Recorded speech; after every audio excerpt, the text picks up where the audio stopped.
Because it is a music Sunday, I feel a particular need to be similarly to the point. Feels like many years ago now, about 11 years ago, when Green Day sang "The Jesus of Suburbia is a lie." That line was offered, "The Jesus of Suburbia is a lie," in dissatisfaction with a religiosity that was warm and fuzzy and seemingly compassionate, while at the same time does not blink when bombs are dropped on other countries, countries are invaded.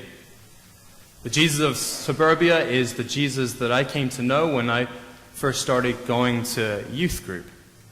It is a Jesus that teaches children that to be saved is to be happy, that rewards come your way by being saved, that Jesus would never in a million years ask you to be the slightest bit uncomfortable with the status quo. Jesus of Suburbia is a Jesus that tut-tuts at the idea that Jesus could ever be involved in big decisions, and is much more concerned with which dress or tuxedo you will wear to prom. The Jesus of Suburbia doesn't appreciate culture or religion that isn't suburban, that isn't just like itself. The Jesus of Suburbia is the Jesus that I was given in youth group when I was a teenager. And it is the Jesus that I ultimately rejected because he is nowhere to be found in the Bible. I've been reminded of the Jesus of Suburbia of late.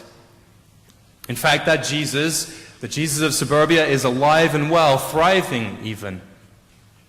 It's important to tell stories like Dr. Long's story, that echo of Scripture, because on the one hand, it's just a matter of common sense, isn't it? Of course, a Muslim man would help a Christian theologian who was lying by the side of the road. Of course, because of human decency. Anyone who finds themselves in the place of Saeed should do the right thing. And you should do the right thing whether the person on the side of the road is a Hindu or a Muslim or a Christian or an atheist. And yet even in the absurdity of feeling the need to tell a story, I recognize that I must, because the Jesus of Suburbia is alive and well today. The Jesus of Suburbia finds his place in communities that rely on ignorance and fear to set policy. Never mind that when he grew up, one of the things that stands out about Jesus' life is that there's only one moment that I can think of, and that's in the Garden of Gethsemane, where Jesus appears to be afraid to some degree or another. There he is cast as praying to God apart from anyone else before he goes to the cross.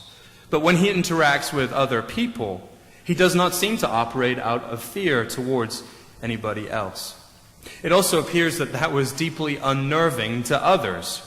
We find echoes of Scripture perhaps when we encounter folks who never seem to operate out of fear of the other. In any case, the Jesus of Suburbia finds his home in communities where people of faith are asked to stop doing what are essentially basic components of their Christian faith. In Texas, the governor recently sent a cease and desist letter via the Texas Health and Human Services Commission to local nonprofits engaged in resettlement assistance. Warning, if you engage in welcoming refugees, you could well lose your funding. In Georgia, where the governor has implemented a policy of having Bibles in all the cabins in the state parks, that same governor has attempted to prevent a family of 3, 2 young parents, and a 4-year-old boy from receiving state benefits. The State Department of Human Services will not process the family's application thanks to an executive order from that same governor. The Jesus of Suburbia is alive and well in many parts of America. The Jesus of Suburbia, the self-protecting, potentially xenophobic, violent, but also smiling and huggable white Jesus of Suburbia would love this irony. Bibles everywhere, guns everywhere, refugees with a 4-year-old boy. Get out now. And the God that is invoked by Mary stands in stark contrast to this Jesus of Suburbia. The God that is invoked by Mary, whose mercy is extended toward and received by humanity. God's mercy extends to those who fear God from generation to generation. That word for fear is one that bothers a lot of us, and it bothers me. Phobomenois, as it's presented here.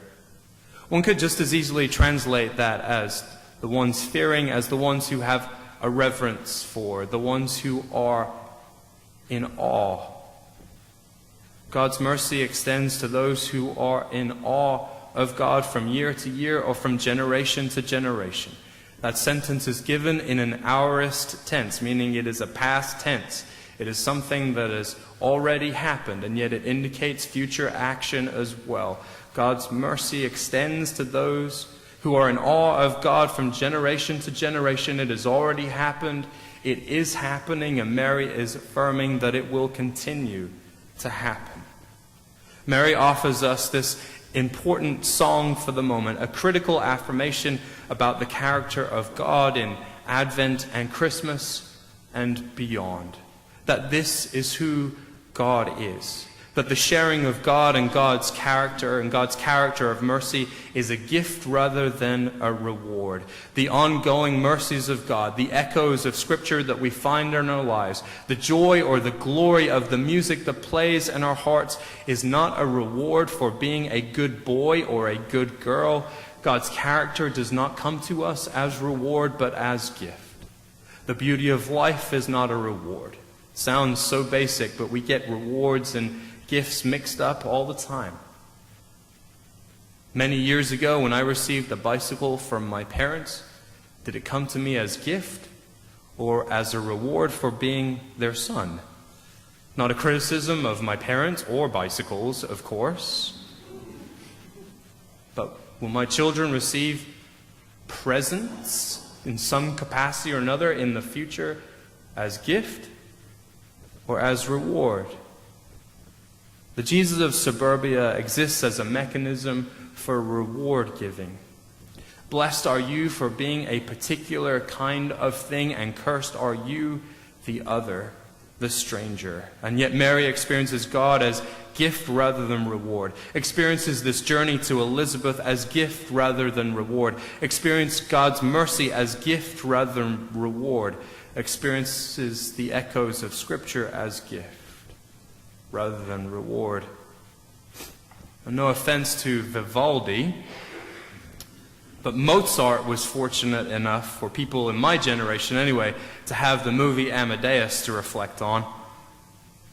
If you've ever seen that movie, you'll remember the character Salieri, who does everything well, but does not have the genius of Mozart in his fingertips. When he was younger, Salieri prays to God, "Lord, make me a great composer.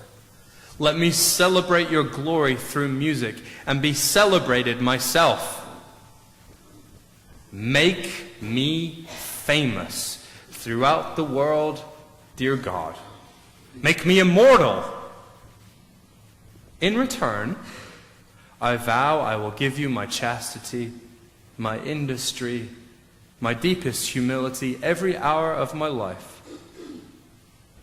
And I will help my fellow man all I can."